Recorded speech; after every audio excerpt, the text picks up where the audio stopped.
நாங்கள் இந்த சபைகளை வச்சிருக்க வேணும். எங்களோட கையில் ஏன் சபை இருக்க வேணும்? நாங்கள் ஒன்றா புரிந்து கொள்ளுங்கள். எங்களுக்கு 1000 பிரச்சனை இருக்குது. நான் சொல்கிறேன். இப்போ எனக்கு கூட எனக்கு நடக்கிற கட்சிக்கு எனக்கு நடக்கிற பெரிய ப்ரெஷர்ன்றது எல்லோரும் நீங்கள் பார்த்தபடியே தான் நீங்கள் கதைக்கிறீங்க.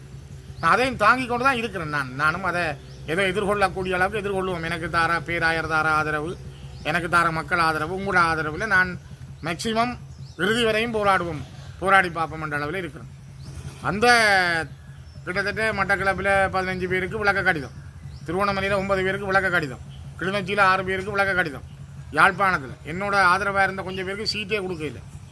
இதெல்லாம் நடக்குது. இந்த குத்துவெட்டுகள், இந்த சூழ்ச்சிகள் எல்லாம் நடந்து கொண்டு தான் இருக்கு. ஆனால் இவற்றையெல்லாம் கடந்தும் கட்சியோடு நிற்க வேணும், கட்சி வெல்ல வேணும், எங்களுடைய மக்களுடைய ஆணையை நாங்கள் மீண்டும் பெற வேணும் என்றதில் கிளிநொச்சி மண்ணில் நாங்கள் மிக கூடிய அளவில் வேலை செய்யணும். வதனா கூட குழப்பம் இருக்குது.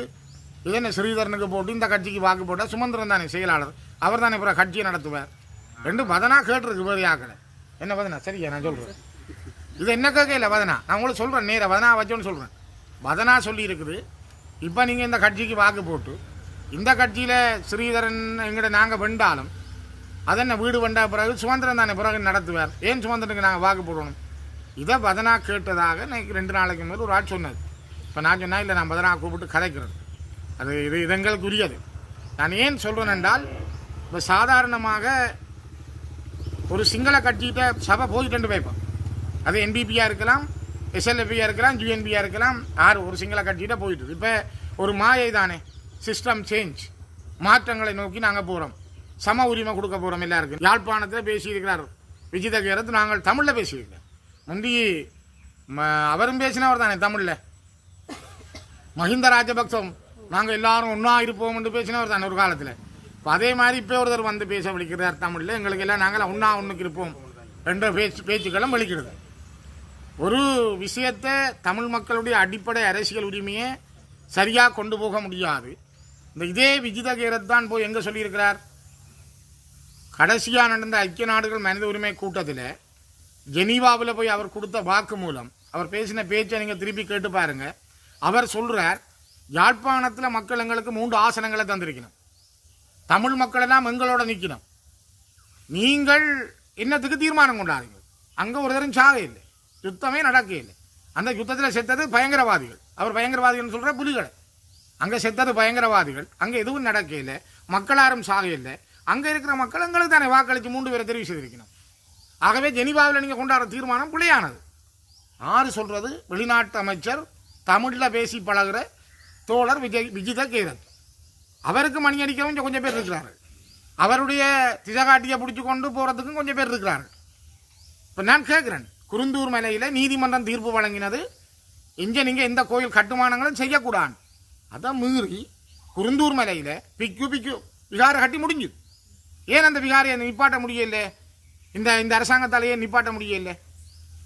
இன்றைக்கு ஒரு பிக்கு சொல்கிறார், அனுபவம் ஆடையை நான் கலட்டுவேன் என்று தண்டை உடுப்பை கலட்டி காட்டுறார். வீடியோ போய் கொண்டிருக்கு, யூடியூப்பில் பார்த்துருப்பீங்க சில பேர். மட்டக்களப்பில் இருக்கிற பிக்குன்னு சொல்லி கொண்டிருக்கிறேன். தைட்டியில் ஒரு விகாரை கட்டியிருக்கு, மக்களை உயர் பாதுகாப்பு வலயம் என்று சொல்லி அதுக்கு நீங்கள் போக்கூடான்னு சொல்லி போட்டு விகாரியை கட்டி இராணுவ தளபதி திறக்கிறார் சவீந்திர சில்வா. இப்போ இந்த அரசாங்கம் வந்த பிறகு அதுக்கு பக்கத்தில் மண்டபம் கட்டியாச்சு, ஆராதனை மண்டபம் கட்டியாச்சு. ஆற்ற காணி மக்கள்கிட்ட காணி. அப்போ அரசாங்கம்? அனுரா அரசாங்கம். System change. இதுதான் தமிழருடைய காணிகளை பிடிக்கிறது, அவர்கள இடங்களில் வலுக்கட்டாயமாக விகாரைகளை அமைக்கிறது, அவர்களை 2ஆம் குடி மக்களாக அங்கே இருந்து அகற்றுறது. திரியாயில் இப்படி தான் முருகன் கோயிலோடு இருந்த இடத்த போய் விகாரை இருக்குன்னு கட்டி போட்டு இன்றைக்கு அதில் 2200 ஏக்கர் காணி அந்த விகாரைக்கு சொந்தம் என்று கேட்குறாங்க. இவ்வளோ தமிழத்தை உறுதி இருக்கிற காணி. அப்போ நாங்கள் எங்கே போகிறது? எங்கட வரலாற்று ரீதியாக நாங்கள் பிறந்து வளர்ந்த மண்ணில் வடக்கு கிழக்கு என்பது வரலாற்று ரீதியான மண். நாங்கள் சிங்கள வரிஞ்ச வர முதலே பஞ்ச ஈச்சரங்கள் வச்சு, மாத்தறையில் தொண்டேச்சரம், சிலாபத்தில் முன்னேச்சரம், கீரிமலையில் நகுலேச்சரம், திருக்கேதீஸ்வரம் மன்னாரில், திருக்கோணேஸ்வரம் திருவோணமலையில், இலங்கையின் 5 பாகங்கள்லையும் இலங்கை முழுக்க தமிழர்கள் இயக்கர்களாகவும் நாகர்களாகவும் பஞ்ச ஈச்சரங்கள் வச்சு சைவத்தமிழர்களாக வாழ்ந்த இடம். விஜயனம் தோழர்களும் வந்து குவேனியை கட்டினதால ஒரு இனம் வந்தது புதுசாக. நீங்கள் இன்றைக்கு அதை பௌத்தம் பண்ணுறீங்க, பிறகு நாங்கள் சிங்களவர்ன்றீங்கள், நாங்கள் எங்களை ரெண்டாம் குடி என்றீங்க. நாங்கள் இங்கே பிறந்து வளர்ந்த இனம், தோன்றி வளர்ந்த இனம். இன்றைக்கும் பொலனறுவையிலே நாகர்களுடைய அடையாளம் தான் வருது கிண்டினா, எந்த சிங்கள அடையாளமும் வர இல்லை. அப்படியான பிரதேசத்தில் வந்து அவர்கள் கேட்கிறார்கள், தமிழ் மக்கள் எங்களுக்கு ஆனதாங்க கொண்டு கேட்கிறார். இப்போ தமிழ் மக்கள் யாருக்கு ஆணை வழங்குறது? இந்த தாயக விடுதலை போரில் எத்தனையோ ஆயிரம் ஈசன் கேட்ட மாதிரி எத்தனையோ ஆயிரம் மாவீரர்கள் நாளும் பொழுதும் இந்த மரணத்தை தழுவினது. அவன் கடலில் போய் புலிகளின் தாகம் தமிழ தாயகம் என்று சொன்னது தனக்காக இல்லை. ஏன்னா ஞானம் சொன்னேன், தனக்காக இல்லை.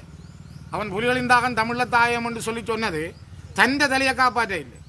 இங்கே வாழப்போகிற ஒவ்வொரு தமிழர்களுடைய தலைகளும் காப்பாற்றப்பட வேணுமன். எத்தனை கரும்புலிகள் நேரம் குறித்து காலம் குறித்து மரணத்தை தழுவினதெல்லாம் இந்த தேச விடுதலைக்காக. எத்தனை மாவீரர்கள் இன்றைக்கு சண்டையில் போகிற களங்களில் தங்களை ஆகுதியாக்கியிருக்காங்க. இன்றைக்கு எத்தனை போராளிகள் விழுப்புண் அடைந்தவர்களை பார்க்குறோம். இன்றைக்கு எத்தனை பெண் தலைமைத்துவ குடும்பங்களை பார்க்குறோம். எத்தனை சகோதரிகள் இன்றைக்கும் தாலியை கலட்டாமல் பொட்டு அளிக்காமல் மனுஷன் வருவான் என்று பார்த்துக்கிற குடும்பங்களை பார்க்குறோம். இதுக்கு விஜயதகரத்து பதில் சொல்லுவார் வெளிநாட்டு அமைச்சர். அப்போ நாங்கள் கேட்குறது என்ன? இங்கே நடந்தது இனப்படுகொலை, அதை விசாரிக்கலான்னு நீங்கள் சொல்கிறீங்க. அட நீங்கள் புலவிட இல்லையேண்டா ஏன்டா பயப்படுறீங்க? சர்வதேச விசாரணைக்கு ஓம்படுங்கள். இங்கே ஒருத்தரும் கொல்லப்பட இல்லை, இங்கே ஒருவர் மீது நீங்கள் பொஸ்பரஸ் குண்டு வீச இல்லை, இங்கே நீங்கள் ஒருவர் மீது கொத்தனை குண்டு வீச இல்லை. நீங்கள் இங்கே 4 லட்சம் மக்கள் இருக்க 70,000 பேர் தான் இருக்கணும் உணவு அனுப்பாமல் கொண்ட நீங்கள் கஞ்சிக்கு நின்ற பிள்ளைகள் மீது பராஜ் குண்டுகளை வீசினீங்கள். கிண்ணத்தோடு நின்ற பிள்ளைகளை நீங்கள் கண்ணால் பார்த்தனீங்கள். தானே டிஆர்ஓ கஞ்சி காய்ச்சி கொடுக்கல, அதுக்குள்ள பராஜ் குண்டு விழுந்து எத்தனை பிள்ளை செத்தது. அப்போ இதெல்லாம் நடக்க இல்லை என்றால் நீங்கள் சர்வதேச விசாரணைக்கு ஓம்படுங்கள. இப்போ நீயே எங்களை சுடுற, நீயே எங்களை வெட்டி கொள்கிற, நீயே புற மேசையில் இருந்தோன்னு நான் தான் நீதிபதி விசாரிக்க போடுறேன்ற நியாயமா? அடித்தவன் நீதிபதி ஆகலாமா? கொலை செய்தவன் நீதிபதி ஆகலாமா? அல்ல எங்களை கொண்டவன் நீதிபதி ஆகலாமா? அதுக்கு வேறொருத்தன் தானே வரணும். நீ கொலை செய்த, நீ நாங்கள் பாதிக்கப்பட்ட, நாங்கள் சாகடிக்கப்பட்டவர்கள். அப்போ ஆரோ ஒருத்தன் தானே நீதி வழங்கணும், நடுநிலையாளன் நீதி வழங்கணும். நீ கொலை செய்தவன் நீதிபதி ஆகலாம். இப்போ நீ விஜிதகரத்தா இருந்தானே, அனுரகுமாரவா இருந்தானே, தோழர்களே நான் உங்களிடம் கேட்குறது, நீங்கள் நியாயமானவர்களாக இருந்தால் முதல்ல ஒரு சர்வதேச விசாரணைக்கு ஓம்படுங்க. உங்கள்கிட்ட உண்மை இருந்தால் சொல்லுங்க. இன்றைக்கு பட்டலந்தையில் நடந்த படுகொலையை நீங்கள் ரணில் விக்ரமசிங்க தான் செய்தவர், ஏவிபி தோழர்கள் எல்லாம் கொல்லப்பட்டார்கள் சொல்லி நீங்கள் பட்டலந்த விசாரணைக்காக பட்டலந்தையில் விசாரணை நடத்தணும்னு அறிக்கையை கொண்டு பார்லிமெண்ட்டில் போடுறீங்க. ஆனால் எல்எல்ஆர்சியின் அறிக்கை பாராளுமன்றத்துக்கு வந்த பிறகு இன்றைக்கு அது கிடப்பில் போடப்பட்டது. அதே போல் ஜனாதிபதி ஆணைக்குழு கொண்டு வந்து விசாரணைக்கு பாராளுமன்றத்தை சமர்ப்பிக்கப்பட்ட பிறகும் அது கிடப்பில் கிடக்கு. இப்போ தமிழர் மீது நீங்கள் கொலை புரிந்தால் எல்எல்ஆர்சியின் அறிக்கையோ அல்லது ஜனாதிபதி ஆணைக்குழுவின் அறிக்கையோ எல்லாத்தையும் நீங்கள் தூக்கி கடாசுவீங்க. பண்டா செல்வா ஒப்பந்தத்தை கிழிப்பீங்க, டட்டு செல்வா ஒப்பந்தத்தை கிழிப்பீங்க, பிரபா ரணில் ஒப்பந்தத்தை தூக்கி எறிவீங்க. இலங்கை இந்திய ஒப்பந்தம் 2 நாடுகளுக்கு இடையில் நடந்ததால் இந்தியாவுக்கு பயத்தில் பேசாமல் இருக்கிறீங்க. அப்போ நீங்கள் என்னவும் செய்வீங்க? நாங்கள் திரும்ப திரும்ப நீங்கள் வர வர ஒவ்வொருத்தருக்கு நாங்கள் வாக்களிக்கணும். உங்களுக்கு பின்னால் நாங்கள் 5000 ஒதுக்கி இருக்கிறோம், 10,000 ஒதுக்கி இருக்கிறோம், நாங்கள் உங்களுக்கு ரோட்டு போடுவோம், நாங்கள் உங்களுக்கு கரண்ட் தருவோம். இந்த நாட்டின் பிரஜை தானே நான், இந்த நாட்டின் பிரஜை தானே இந்த அம்மா, இந்த நாட்டின் பிரஜை தானே இந்த அப்பா. நீ தரத்தானே வேணும் எனக்கு, என்னோட வரி வாங்குறதானே. எந்த நெல்லில் இருந்து நான் என் தாத்தா குடிக்கிற சுருட்டில் இருந்து என் புள்ள குடிக்கிற பால்மா வரைக்கும் நீ வரி பண்ணுறதானே. நீ எனக்கு கரண்ட் தரான் என்னட்டு நீ இல்லைன்னு சொல்லுவேன், எனக்கு ரோட்டு போடுவேன் நீ எப்படி சொல்லுவேன்? நீ என்ன நியாயம் இருக்கு உனக்கு? 80 வருஷம் இந்த மண்ணில் நாங்கள் போராடுறோமே. நாங்கள் நிராயுதபாணிகளாக துப்பாக்கி இல்லாமல் நின்ற பொழுதுதான் ஏஆர் ஜெயவர்தன் எங்களை பார்த்து என்ன சொன்னவர்? போரண்டா போர், சமாதானம் வேண்டா சமாதானம். எவ்வளவு மோசமான வார்த்தைகள். அதுக்கு என்ன நடவடிக்கை எடுத்தாங்க இந்த அரசாங்கம்? அதுக்கு பிறகு அவருக்கு பிறகு வந்த பிரேமதாசா பெரிய சுத்தத்தை எங்கள் மீது கட்ட அவிழ்த்தார், நல்லவன் மாயின் அடிச்சு. டிபி விஜயதுங்க சொன்னார், நாங்கெல்லாம் மரம், சிங்கள மக்கள் எல்லாம் மரம், நீங்கள் எங்களை கொடி மாதிரி சுத்தணும், நீங்கள் மரமாக இல்லாத. எப்படிப்பட்ட இனவாதம்! எப்படி நாங்களும் நீங்களும் கை கோக்குறது? என்ன சம உரிமை இதில்? நாங்கள் ஒரு தேசிய இனம், முதல்ல ஏற்றுக்கொள்றியா?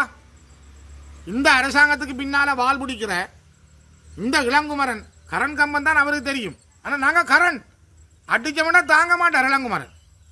நாங்கள் கரண் கம்பம் இல்லை, நாங்கள் மின்சாரம் பட்டு தானே இளங்குமரன் கதை முடிஞ்சுது. இப்போ நாங்கள் கேட்குறோம், உன்னால் ஏழுமா? இந்த மண்ணில் இவ்வளோ 1000 பேர் செத்தது, இவ்வளோ பேர் இந்த மண்ணில் ஆகுதியாகி இருக்கிறாங்க. இவ்வளவு நடந்து முடிஞ்ச பிறகும் இன்றைக்கும் எங்கடையில் கொஞ்சம் பேர் போய் அவங்களுக்கு பின்னால் வால் பிடிச்சோண்டு நாங்கள் அதை செய்வோம் இதை செய்வோம்னு சொல்கிறேன் என்றால் இன்றைக்கு ஒரு சாதாரண ஆனரவில் வந்த உப்பு அதுக்கே ரஜ லுணு பேர் அதுக்கு நான் உடனே கந்தனத்தியோட கேட்கிறேன் உடனே ஃபோன் பண்ணி கேட்கிறேன் சொன்னார் எக்ஸ்ட்ரீம்லி சாரி ஸ்ரீதரன் நான் பேரை மாற்றுறேன் பிறகு பார்த்தா அடுத்த கூட்டத்தில் திருப்பி அந்த ரஜ லுணு என்ற பேர்லேயே பேக் அடிபடுது நான் உடனே இமீடியட்லி லெட்டர் போடுறேன் அதுக்கு பிறகு இப்போ திருப்பி நேற்று நான் அறிஞன் ஆனரவு பண்ண மாற்றிக்கிறாங்க யோசிச்சு பாருங்க எங்கட ஹிஸ்டோரிக்கல் எங்கட வரலாற்று ரீதியான ஆனரவு உப்பண்ட பேரை வைக்கவே உனக்கு அடி வயிறு நோவுது அட எப்படிடா சமாதானம் பெறும் உங்களுக்கும் எங்களுக்கு முடியல நாங்கள் எப்படி சேர்ந்து வாழ்றது கொலை செய்தவனும் கொலையால் சாகடிக்கப்பட்டவனும் உண்டா வாழையிலுமா பாதிக்கப்பட்டவனும் எப்படி சேர்றது அப்படி அதுக்கு என்ன நியாயம் முதலுக்கு நீதி வேணுமே அதுதான் நாங்கள் கேட்குறது முதல்ல எங்களோட அடிப்படையை இழந்து போகக்கூடாது உங்களுக்கு தெரியும் நாங்கள் செய்திருக்கிறோம் நாங்கள் ஒன்றும் செய்யாமல் விடையில்லை நாங்கள் எங்களால் முடிஞ்ச அளவுக்கு நான் அதை பட்டியல் படுத்தையில் நாங்கள் ஏலக்கூடிய அளவுக்கு சின்ன சின்ன கோயில்களுக்கு செய்யக்கூடியது 15க்கு முதல் ராமநாதத்தை தெருவிளக்கு போட்டோன்னு சொல்லிட்டு பார்ப்போம் கல்மடனால் தெருவிளக்கு போட்டோன்னு சொல்லிட்டு பார்ப்போம் அரசாங்கத்தோடு இருந்தவர்கள் 2015க்கு பிறகு எங்கட காலத்தில் தெருவிளக்குக்கான ஆரம்பமே நாங்கள் தொடங்கினோம் அதிலும் 18ஆம் ஆண்டு சபை வந்த பிறகு வேகமாக செய்கிறாங்க கம்பர்லிய திட்டத்துக்கூடாகவும் சரி அல்ல ஏனைய நிதியுதவிகளுக்கு கூடாகவும் முடிந்த அளவுக்கு செய்திருக்கிறோம் ஆனால் கல்மட நகரில் சில வீதிகளை எங்களால் செய்ய முடியாமல் போனது உண்மை நான் இல்லைன்னு சொல்லல பல முயற்சிகள் எடுத்தினாங்க அதுக்காக நான் பாலா கூட என்னோட சில நாட்கள் முரண்பட்டது இப்பையும் திருப்பி போன கிழமையும் கூட இப்போ ரெண்டு 20 நாட்களுக்கு மேல் கூட நானும் பாலாவும் திரும்ப கதைச்சு அளவுகள் எடுத்து திரும்பவும் அதுக்கான முயற்சிகளை மேற்கொண்டிருக்கிறோம் இப்போ இந்த கச்சேரி வெளியிட்ட பட்டியலில் கல்மட நகரில் 3 வீதியின் பெயர் முன்னெடுக்கப்பட்டிருக்கு அங்கே கடும் முயற்சி தான் அது இப்போ நான் அதுக்கு தான் கேட்குறேன் யோகன்னே ஒரு ஆளை இந்த முறை நீங்கள் 2000 வாக்குகள் உள்ள இடத்துல 1800 வாக்குகளை தந்து அவரை தெரிவு செய்தே ஆகணும் அது அபிவிருத்தி செய்தாலும் நான் அரசியலை கதைக்கிறேன் அவர் கொஞ்சம் கதைக்க மாட்டார் ஈசன் நானும் கதைக்கிறோம் அரசியலை வதனா வேலையை செய்யட்டும் இவர் வேலையை செய்யட்டும் இங்கால அங்கால பிரித்து வதனா தண்டை பக்கத்தை செய்வார் இங்கால அவர் செய்வார் 2 பேரும் மெம்பராக இருக்கணும் எங்களுக்கு ஆகவே இந்த தேர்தல் என்பது வெறுமனே அபிவிருத்திக்கான தேர்தல் இல்லை ரோட்டு போடுற தேர்தல் இல்லை தெருவிளக்கு போடுற தேர்தல் இல்லை ஒரு இனத்தினுடைய தேசிய அடையாளத்தையும் தேசிய ஆன்மாவையும் காப்பாற்றுகின்ற தேர்தல் தமிழ் தேசிய ஆன்மா தமிழ் தேசிய விடுதலை என்பது சரியான முறையில் காப்பாற்றப்பட வேண்டுமென்றால் எங்களுக்கு உங்களுடைய மிகவும் உக்கிரமான உன்னதமான பணி வேணும் நீங்கள் ஒரு ரணகளமாக வேலை செய்யணும்